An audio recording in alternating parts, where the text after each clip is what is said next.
Hello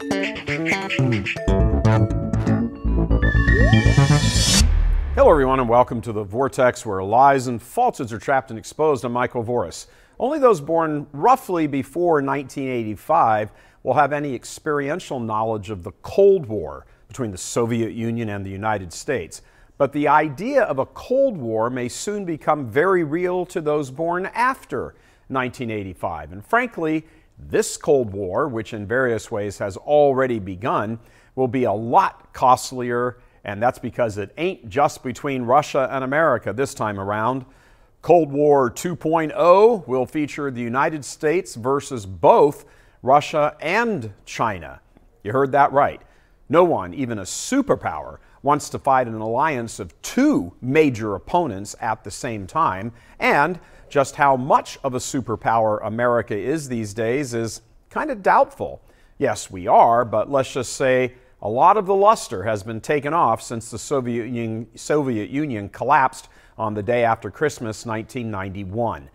The hammer and sickle flag came down. It was a remarkable moment to sit and watch live. Came down from over the Kremlin, and the Russian flag went up. It was historical to behold. So, why all the talk now of an arms race and a new Cold War?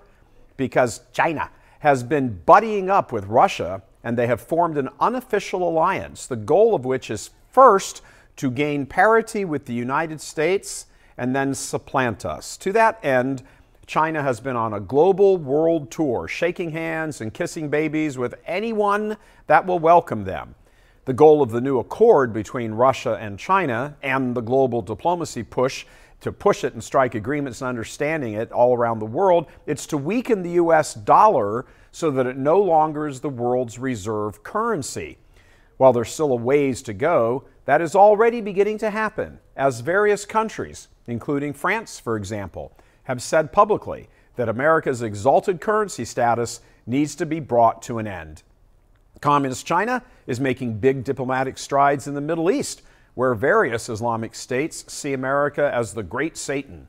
China was able to negotiate a deal, for example, with Saudi Arabia to cut oil production by 1 million barrels a day. When Joe Biden asked them to restore production, they politely told him to kiss off. That sent his White House diplomats scrambling to Venezuela. Likewise, Biden's sanctions against Russia have actually created the new alliance between Moscow and Beijing.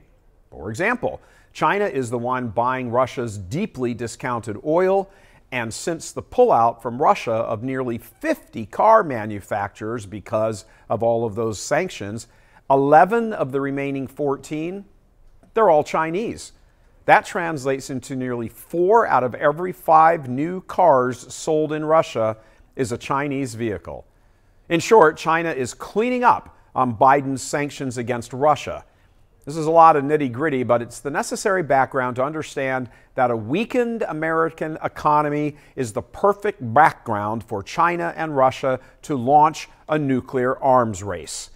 While America is still the dominant economy in the world, $26 trillion a year in gross domestic product, according to the International Monetary Fund estimates, China is gaining ground with the second largest GDP coming in at $19 trillion a year. Of course, an $8 trillion gap is nothing to sneeze at, but an arms race could result in a major change in that list. While China is still far behind in the sheer number of nuclear weapons compared to the United States and Russia, Beijing is in hurry-up mode, currently quadrupling its manufacture of them.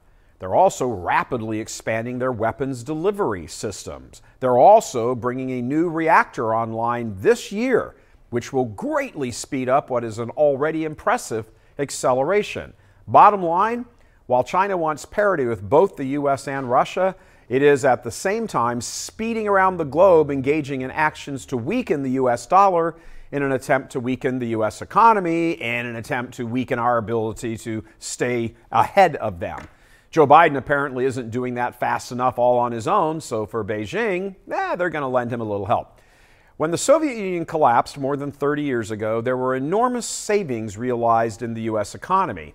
No more did hundreds of billions of dollars have to flow into the nuclear buildup. Those savings were called the peace dividend, and that redeployment of U.S. wealth is what was largely responsible for Bill Clinton to be hailed as some economic wonder boy. He wasn't. He was just in the right place at the right time and got to slash military spending. But now, the Biden White House, thanks to its own ineptitude and foreign policies, as well as economic insanity, has created a monster in Beijing. Biden is now looking to install plans to spend $2 trillion on nuclear weapons buildup over the next 30 years to offset the China-Russian alliance that he helped create. That's $66 billion a year in addition to the spending on nuclear arms that's already in place, and that would go on for 30 more years. That's why if you're young, you really care about this. And the long run is what this whole thing is about. Both sides ramping up until who knows what. And if you think this is all far and away and crazy and all that, take a look at these pictures. Did you even know that there exists in Congress a select committee on the CCP? That's the Chinese Communist Party.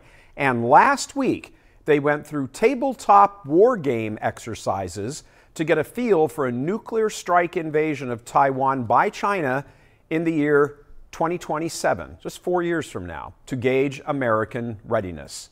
Various congressmen assessed the reality of China's ability and desire to strike. Don't do it. Do not underestimate the resolve of the United States. We do not seek war. We have bipartisan support for cross-strait peace and stability, and we're going to be working hard on the Select Committee on the CCP to enhance our deterrent posture. But that America is going to make sure that we're well positioned to be able to deter their aggression, and if they continue to be aggressors regardless, we're going to be ready to defend our allies. Do not underestimate our ability to join with other partners around the world to isolate China economically if they choose this path of aggressive behavior that they're on right now. Nobody's going to isolate China. Everybody has their business there. A number of factors are at play as we look at the Chinese Communist Party war clouds gathering on the horizon, but they all first involve a weakening of America from within. You get weak and your enemy gets stronger.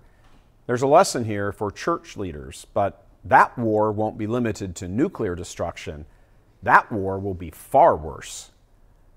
God love you. I'm Michael Voris.